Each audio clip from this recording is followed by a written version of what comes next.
Welcome to the ExecMBA Podcast. I'm Brett Twitty, Director of Admissions for the Executive Formats of the Darden MBA, and you are listening to our second episode. Hopefully by now you've had a chance to check out our first episode. Maybe you listened to it over Labor Day weekend. What better way to celebrate Labor Day than with the ExecMBA Podcast? I can hear it now. Some people say, I like to grill.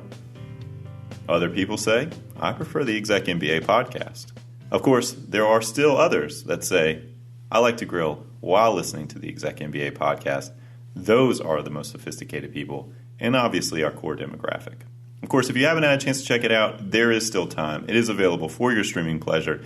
Be sure to check it out. Lots of good content. We introduce the podcast generally, talk about our goals for the podcast, profile our class of 2019, share some admissions information, which I will reiterate here. Our application is available. First deadline is October 10. If we can help anyway, if you're working on your application, thinking about applying, just starting to research Darden, let us know. Send us your questions. You can reach us by email at exec, that's EXECMBA, at darden.virginia.edu. So right now, on to our second episode. So in this episode, I want to share some admissions news and also share with you the first part of an interview we recently recorded with Greg Fairchild. Greg is the Dean for DC Initiatives here at Darden and is leading a lot of Darden's efforts in the DC metro area. And we sat down with him recently to talk about the work that he does, particularly as it relates to executive format students. So stay tuned. But first, some admissions news. So, over the past few weeks, we've been getting a lot of calls, emails about class visits. When can I schedule a class visit? Are class visits available?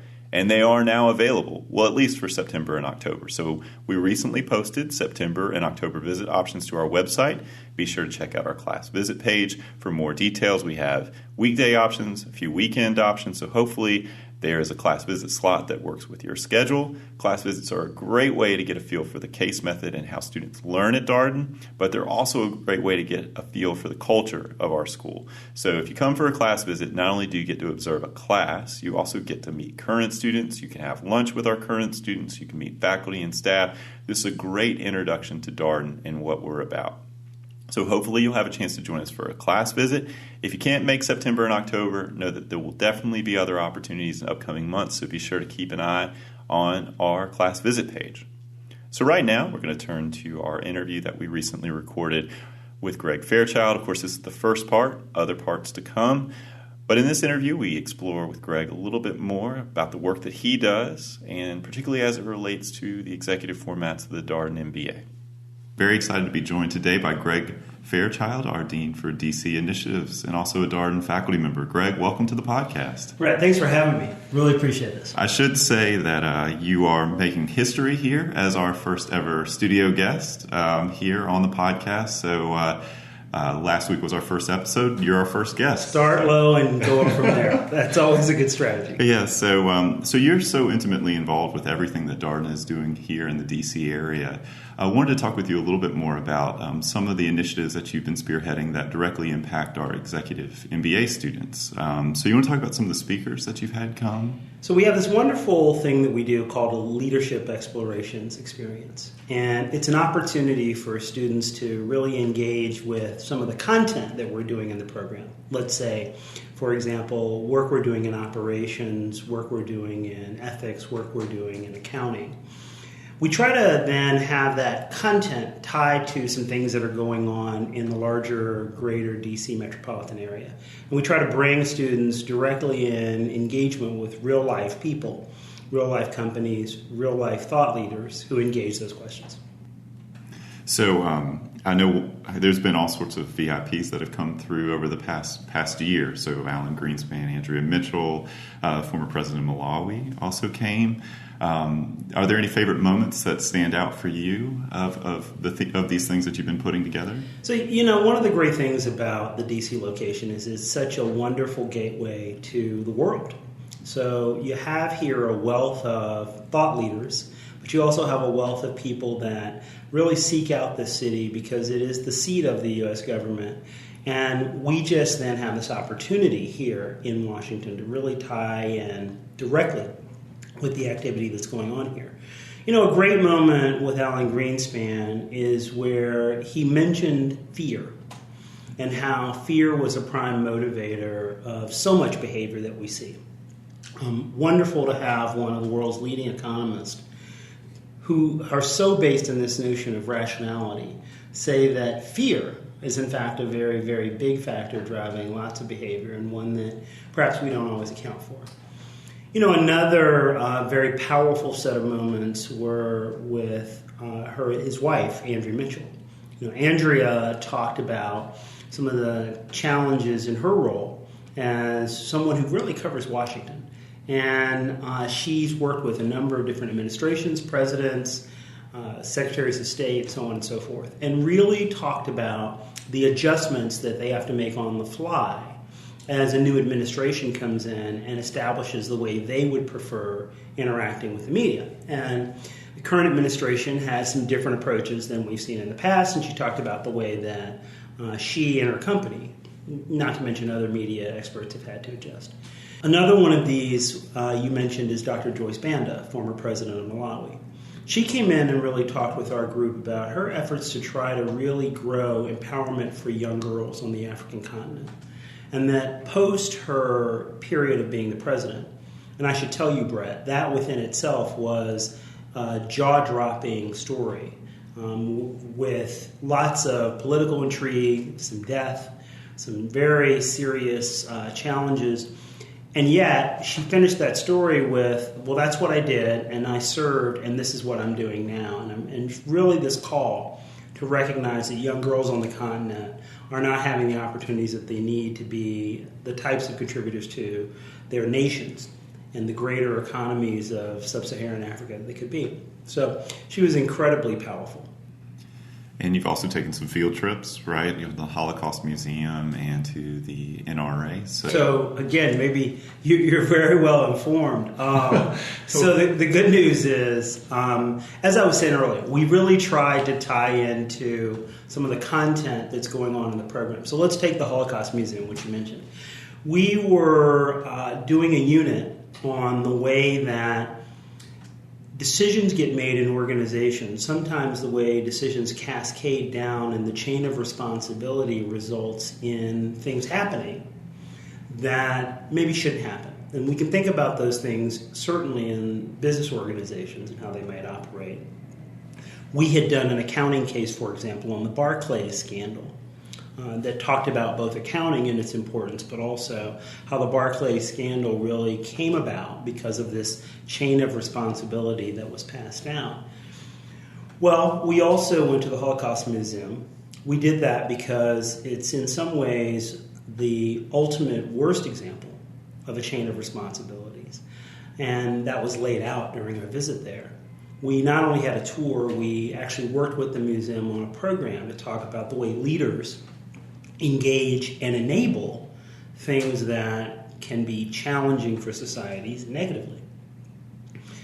This also tied into another aspect of what we try to do in the leadership explorations. There are companion trips that are going overseas. So while we were visiting the Holocaust Museum, another group of executive MBA students happened to be in Europe, and they actually went to the Holocaust Museum in Berlin. And so we were visiting the United States Holocaust Museum. They were visiting a Holocaust memorial, in Germany. Likewise, when we did our operations unit, we were very interested in the questions of how automation and technology are perhaps not only changing the way businesses operate, but displacing some of the workers that operate within an economy. And this was very much a part of the economics content we were teaching at that very time.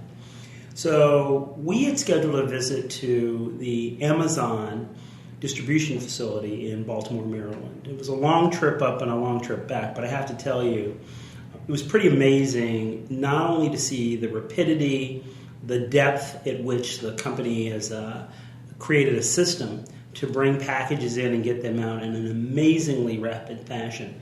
But one of the big things that all of us had never seen was the degree to which automation exists in their facilities. So we saw lots of robots and lots of drones that were moving around doing lots of cool things. But they emphasized that even as they have such a large base of robots, I think the number I recall was 4,000 in that facility, they also have 3,000 people in that facility.